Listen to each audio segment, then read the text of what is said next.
नमस्कार, 9 की 9 खबर में आपका स्वागत। मैं राहुल ओझा आपके साथ। दिल्ली में आज रेखा गुप्ता रामलीला मैदान में भव्य समारोह में मुख्यमंत्री पद और गोपनीयता की शपथ लेंगी।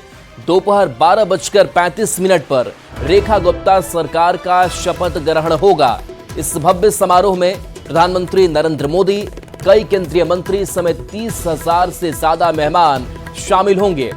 रेखा गुप्ता को बुधवार शाम को बीजेपी विधायक दल का नेता चुना गया, जिसके बाद उन्होंने उपराज्यपाल विनय सक्सेना से मिलकर सरकार बनाने का दावा पेश किया। रेखा गुप्ता शालीमार बाग से बीजेपी विधायक हैं और दिल्ली बीजेपी में महासचिव भी हैं।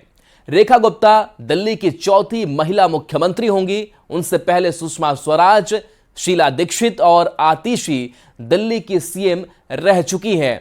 तो देखिए, आज दिल्ली की जो नई सियासत है वो देखने को मिलेगी आज से।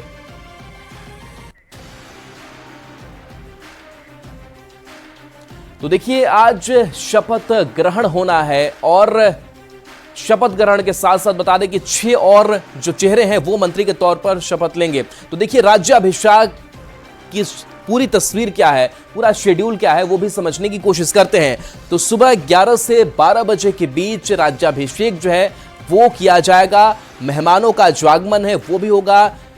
प्रधानमंत्री नरेंद्र मोदी के साथ साथ कई और जो गणमान्य लोग हैं उनकी मौजूदगी इस शपथ ग्रहण समारोह में होगी, यानी कि वो इसका गवाह बनेंगे। तो शपथ ग्रहण समारोह का जो शेड्यूल है वो भी सामने आ चुका है कि 11 से 12 बजे के बीच। और देखिए, दिल्ली की सीएम रेखा गुप्ता सफर क्या रहा है, तो शालीमार बाग से पहली बार विधायक बनी और खास बात की देखिए, पहली बार विधायक बनती है और अब मुख्यमंत्री की कुर्सी जो है वो संभालने जा रही है। इसके साथ साथ 29,595 वोटों के बड़े अंतर से इन्होंने जीत अपनी सीट पर हासिल की। दिल्ली बीजेपी की अभी ये महासचिव है। इसके साथ साथ महिला मोर्चा की उपाध्यक्ष भी हैं, साउथ दिल्ली की पूर्व मेयर रही है, DUSU की अध्यक्ष भी ये रह चुकी हैं। तो कई महत्वपूर्ण जिम्मेदारियों को इन्होंने निभाया है। और देखिए, पार्षद से सीएम का सफर की अगर बात करें तो 2015 की अगर बात करें तो इनका सियासी सफर, 20 में विधायक से चुनाव लड़ी उन्होंने। दिल्ली की सीएम जो है वो चुनी गई 2025 में। तो 2025 कहीं ना कहीं कह सकते हैं कि रेखा गुप्ता की सियासत के लिए भी एक बड़ा वक्त लेकर के आया है, चाहे वो पहली बार विधायक बनती है और विधायक के बाद से जो सीधे सफर है वो मुख्यमंत्री तक का वो तय करने जा रही हैं। और देखिए, संगठन में क्या कुछ रेखा गुप्ता का रोल रहा वो भी एक एक करके आप देख पा रहे होंगे। तो 1996 में DUSU की अध्यक्ष रहीं, 2006 में BJYM की राष्ट्रीय सचिव ये रही। उसके साथ साथ 2009 में दिल्ली, 2010 में राष्ट्रीय कार्यकारिणी की सदस्य भी रही और इस जिम्मेदारियों को उन्होंने निभाया है। और ये तस्वीरें भी आपको दिखा रहे हैं जहां पर देखिए बधाई देने वालों का तांता जो है वो कैसा लगा हुआ है। इसके साथ साथ समर्थकों की भारी जो भीड़ है वो भी दिखाई दे रही है और परिवार का जो जोश है वो हाई है। हरियाणा मूल की ये रहने वाली है। तो दिल्ली की अब नई सीएम रेखा गुप्ता होंगी और इसके साथ साथ देखिए जश्न में कैसे आतिशबाजी हो रही है। तो एक नया उत्साह जो है और एक नई सोच जो है उसको लेकर के दिल्ली अब आगे बढ़ेगा, क्योंकि बीजेपी अब लगातार इस बात पर जोर दे रही है कि हमने इतने सालों के बाद से सत्ता संभाली है और दिल्ली को हम एक नई दिशा देंगे। निश्चित रूप में एक बड़ी जिम्मेदारी मुझे सौंपी गई है और मैं एक बार फिर से बहुत बहुत धन्यवाद करती हूँ आदरणीय प्रधानमंत्री नरेंद्र मोदी जी का, भारतीय जनता पार्टी के शीर्ष नेतृत्व का, अपने राष्ट्रीय अध्यक्ष नड्डा जी का, आदरणीय अमित शाह जी का, जिन्होंने मुझ जैसी साधारण परिवार की बेटी पे इतना भरोसा जताया और दिल्ली जो देश की राजधानी है उसकी जिम्मेदारी मुझे सौंपी। निश्चित रूप में मैं अपनी पूरी क्षमताओं के साथ, पूरी ताकत के साथ, ईमानदारी के साथ में उस जिम्मेदारी को निभाऊंगा।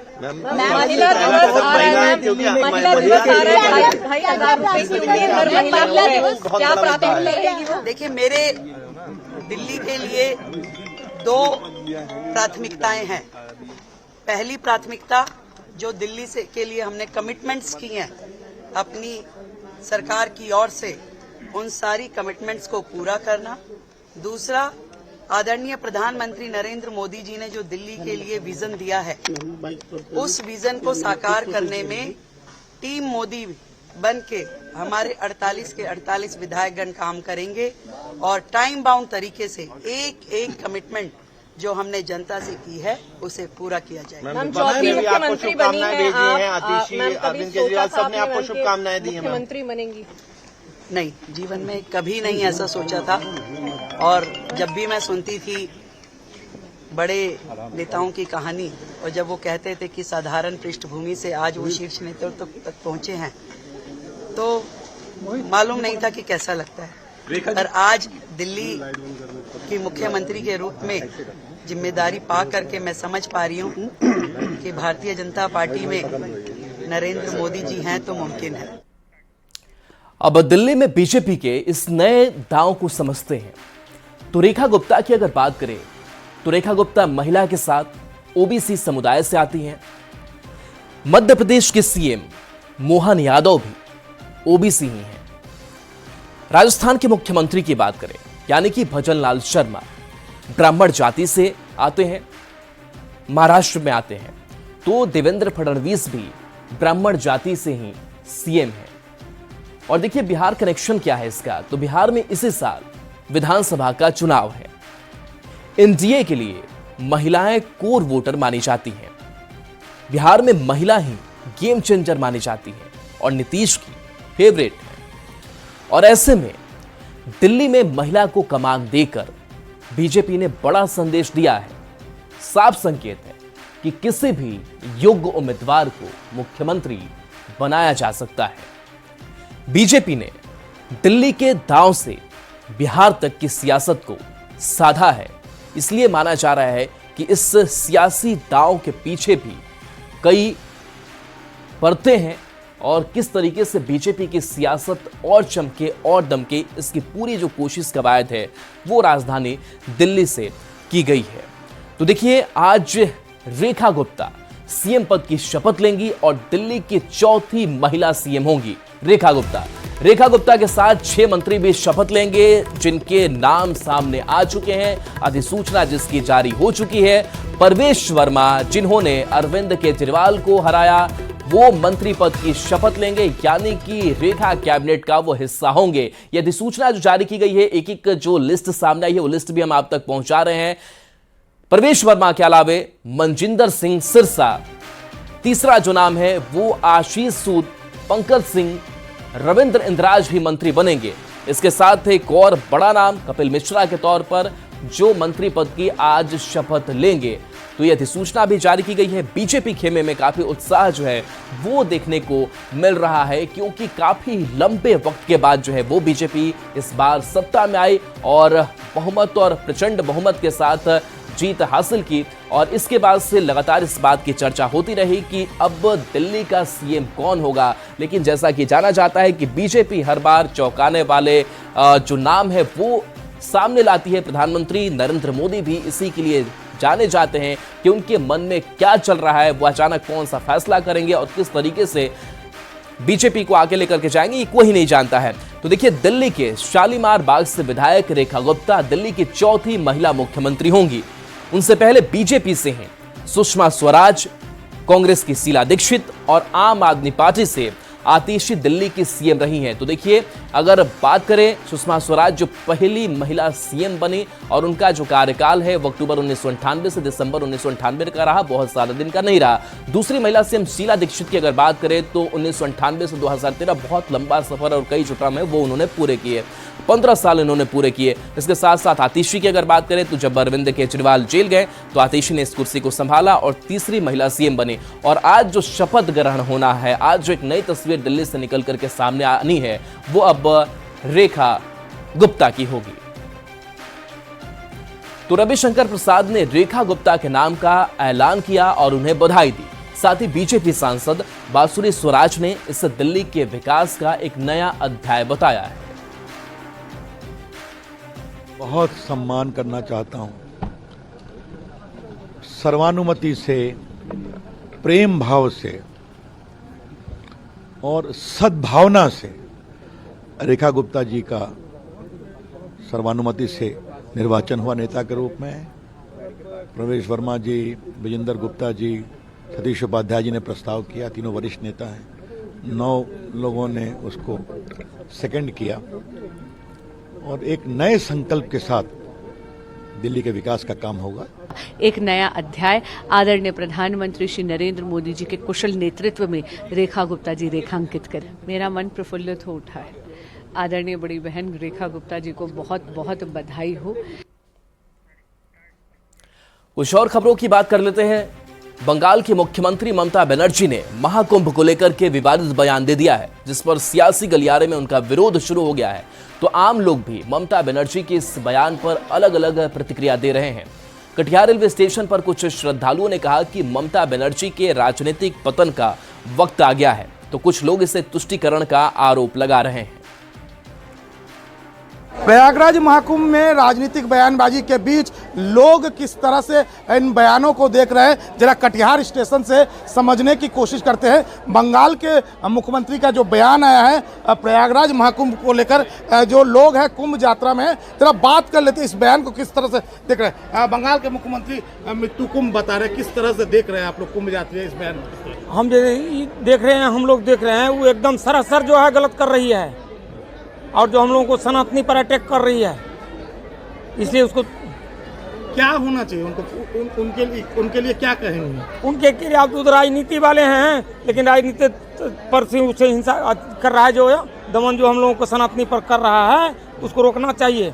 और उसको जैसे आम पब्लिक जो है उसको समझे और उसको तो हटेगी चुनाव के हैसियत से, तो हम लोग उसको वोट न दें। मेरा नाम डंबर नारायण यादव। कैसे देखते हैं उसको? थोड़ा सिस्टम में ले जाना चाहिए जी। जो जैसे अब मर रहा है तो उसको रोकथाम कैसे करना है, उस तरफ सिस्टमेटिक तरीके से ले जाना चाहिए था। अच्छा, ये जो बयान है मौत का कुंभ बता रहे हैं बंगाल के, कैसे देख रहे हैं इस बयान को? उसको वैसे नहीं बोलना चाहिए, बल्कि सिस्टम से उसको करना चाहिए। जो मर रहा है क्यों मर रहा है, उसको सावधानी तरफ ले जाना, व्यवस्था में लाना चाहिए। ओम प्रकाश यादव। बंगाल के चुनाव में हिंसा होता है, लेकिन महाकुंभ पर इस तरह बयान कैसे देखते हैं? ये दुर्भाग्यपूर्ण बयान है, इस तरह का नहीं होना चाहिए। क्या होना चाहिए ऐसे जो कोई बयान देते हैं महाकुंभ के लिए, क्या होना चाहिए? वो जो राजनीति से प्रेरित है, पक्षपात कर रही है इस तरह से। क्या नाम है? वीरबंधु कुमार। तो निश्चित तौर पर ये जो बंगाल के मुख्यमंत्री ममता बनर्जी का जो बयान आया है, इसको लेकर कुंभ यात्री भी नाराज है, और लोग कहते हैं कि राजनीति से जरा हटकर ऐसे चीज़ों को देखना चाहिए, और ये एक तरीका है सिर्फ वोट बैंक हासिल करने के, इससे ही तर इस बयान को नहीं देखा जाना चाहिए। Subrat, news 18 Katihar.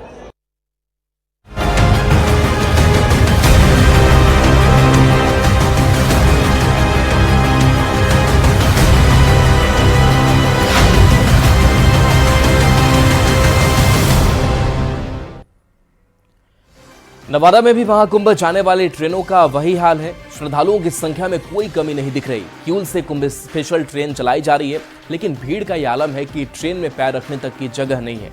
Railway station परिसर तक पूरा खचाखच भरा हुआ है।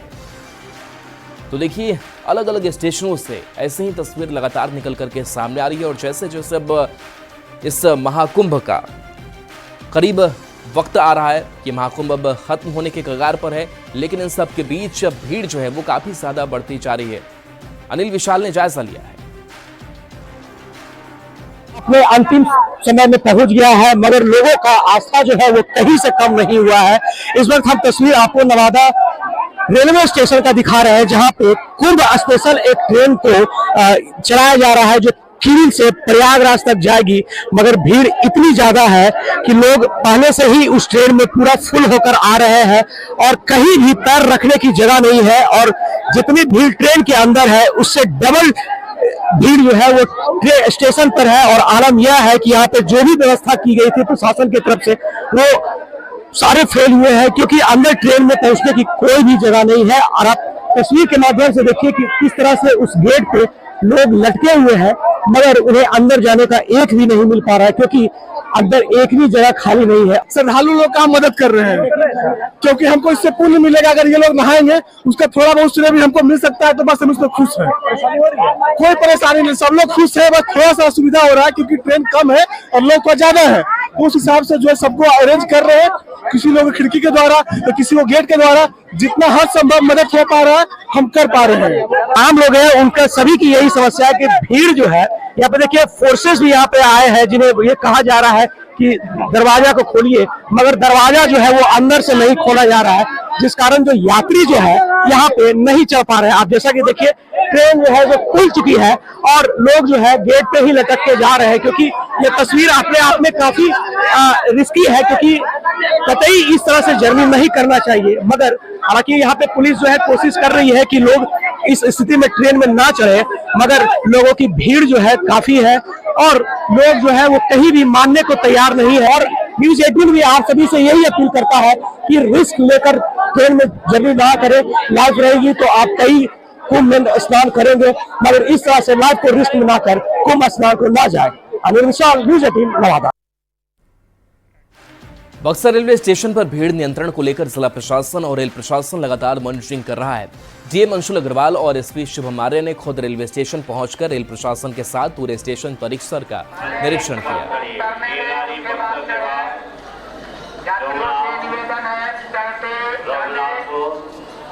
सर डीएम और एसपी यहाँ पहुंचे हैं। आप देख सकते हैं किस तरह से सर लोग पूरे बक्सर रेलवे स्टेशन का निरीक्षण कर रहे हैं और भीड़ बढ़ेगी उसको लेकर के मैनेजमेंट किया जा रहा है। सर किस तरह की तैयारी हो रही है सर, क्या आप आए हैं सर? नहीं, बिल्कुल बक्सर जो रेलवे स्टेशन है ये प्रयागराज महाकुंभ में जाने के लिए एक प्रोमिनेंट स्टेशन है। कई ट्रेनें, लगभग 40 ट्रेनें प्रत्येक दिन प्रयागराज जो है जाती है और बक्सर के रास्ते ही वापस लौटती है पटना की तरफ। तो इस नाते बहुत ही जो है अत्यधिक भीड़ यहाँ पर देखी जा रही है। अब कुछ आखिरी दिन प्रयागराज में महाकुंभ के बचे हैं, तो उसी के तहत सभी प्रकार की यहाँ पर सुविधाएं उपलब्ध रहे, सभी प्रकार के एहतियात रहें, माइक सिस्टम यहाँ पर कार्यरत रहें, सीसीटीवी के माध्यम से निरंतर निगरानी रहे, ये भी सुनिश्चित किया जाए। एस्केलेटर्स वगैरह यहाँ पर 1-2 कार्यरत है तो उसको भी कार्यरत किया जाए। इसी के आलोक में एक संयुक्त निरीक्षण रेलवे के पदाधिकारियों के द्वारा, पुलिस अधीक्षक और मेरे द्वारा स्वयं किया जाए और निश्चित रूप से यात्रियों को जो भी सुविधा उपलब्ध कराई जानी है, सुगमता पूर्वक उनकी यात्रा हो, किसी प्रकार की कोई विधि व्यवस्था की समस्या ना हो, इसके लिए भी हर संभव प्रयास किया जा रहा है। यहाँ पर 3 पालियों में पर्याप्त संख्या में मजिस्ट्रेट्स और पुलिस बल की भी प्रतिनियुक्ति की जा रही और इसके अतिरिक्त भी जो भी आवश्यकता रहेगी उसको भी हम लोग पूर्ति करेंगे। हम लोगों ने जो बेसिकली अभी आकलन किया है उसे देखा कि कितना यहाँ पे भीड़ जो है एक समय पे हो सकती है, कितना हमारे एग्जिट रूट है, कितने हमारे एंट्री रूट हैं और कैसे हम जो बेसिकली भारी संख्या में जो लोग हुजूम की तरह से आते हैं और बिना टिकट के भी जो ट्रैवल करते हैं उनको हम रोका जा सके और इनको डिमोटिवेट किया जा सकता है कि वो अगली ट्रेन में भी जा सकते हैं। महाकुंभ का जो स्नान है वो जो महाशिवरात्रि के दिन होना है, उसको लेकर के बक्सर रेलवे स्टेशन पर काफ़ी भीड़ बढ़ने की उम्मीद है, क्योंकि बक्सर उत्तर प्रदेश से सटा हुआ और उत्तर प्रदेश से भी श्रद्धालु यहाँ बक्सर रेलवे स्टेशन पहुँचते हैं ट्रेन को पकड़ के प्रयागराज जाने के लिए। तो कुल मिलाकर के रणनीति बन रही है, जिला प्रशासन और बक्सर रेलवे प्रशासन